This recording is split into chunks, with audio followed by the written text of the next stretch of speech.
സഭയിൽ അംഗമാകുന്നത് എന്തിനാണ് സഭ?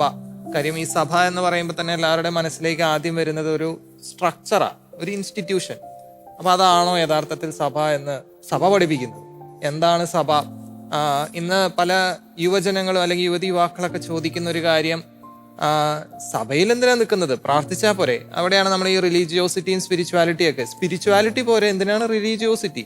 സ്പിരിച്വാലിറ്റി എന്ന് പറയുമ്പോൾ എന്താ? ദൈവവുമായിട്ടുള്ള ഒരു ബന്ധം. എനിക്ക് നേരിട്ട് ദൈവവുമായിട്ട് പ്രാർത്ഥിക്കാം, ബന്ധപ്പെടാം, എല്ലാം ചെയ്യാം. അതിന് ഈ സഭ എന്ന് പറയുന്ന ഒരു സംവിധാനത്തിന്റെ ആവശ്യമുണ്ടോ? കാര്യം സഭയുടെ പേരിൽ പല അലിഗേഷൻസും കാര്യം ഈ ഒരു കാലഘട്ടം അങ്ങനത്തെ കാലഘട്ടമാണ്. അപ്പൊ എന്തിനാണ് ഈ സഭയ്ക്കകത്ത് നിൽക്കുന്നത്? പ്രത്യേകിച്ച് ഈ സഭയ്ക്കെതിരെ ഒരുപാട് അലിഗേഷൻസ് ഒക്കെ വരുമ്പോഴാണ് അവർ ഒരുപാട് മടിക്കുന്നത് ഈ സഭയിൽ നിൽക്കാൻ. എന്തിനാണ് ഇതിന്റെ ആവശ്യം? നമുക്ക് നേരിട്ട് പ്രാർത്ഥിച്ചാൽ പോരെ. അത് സഭ എന്താണെന്ന് മനസ്സിലാക്കാത്തതുകൊണ്ടാണെന്ന് തോന്നുന്നു. എന്തുകൊണ്ടാണ് സഭ വേണ്ടത്, സഭ എന്താണ് എന്നൊക്കെ മനസ്സിലാക്കാത്ത.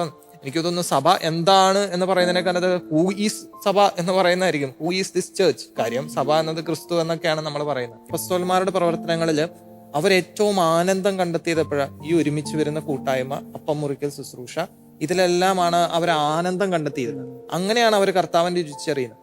അവിടെയാണ് നമ്മൾ ഈ സ്പിരിച്വാലിറ്റിയും റിലീജിയോസിറ്റിയും നമ്മൾ മനസ്സിലാക്കേണ്ടത്. സ്പിരിച്വാലിറ്റി എന്ന് പറയുമ്പോൾ അതെന്റെ ഇൻഡിവിജ്വലാ.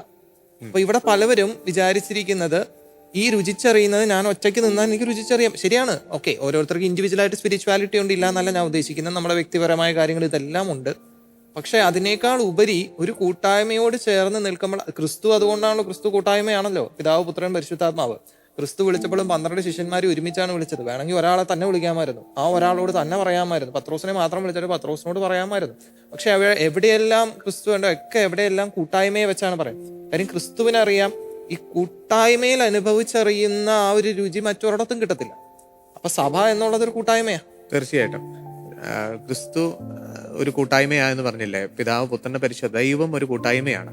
അതുപോലെ തന്നെ സഭയുടെ സ്ഥാപനം പോലും ഒരു കൂട്ടായ്മയാണ്. അച്ഛൻ പറഞ്ഞു, സഭയ്ക്ക് കേവലം 2000 വർഷത്തിന്റെ ഒരു പാരമ്പര്യമല്ല ഉള്ളത്, അതിനപ്പുറമാണ് സഭ. സഭ എന്ന് പറയുന്നത് പിതാവായ ദൈവത്തിന്റെ സ്വപ്നം, അത് സ്ഥാപിതമാക്കുന്നത് പുത്രനായ ദൈവം.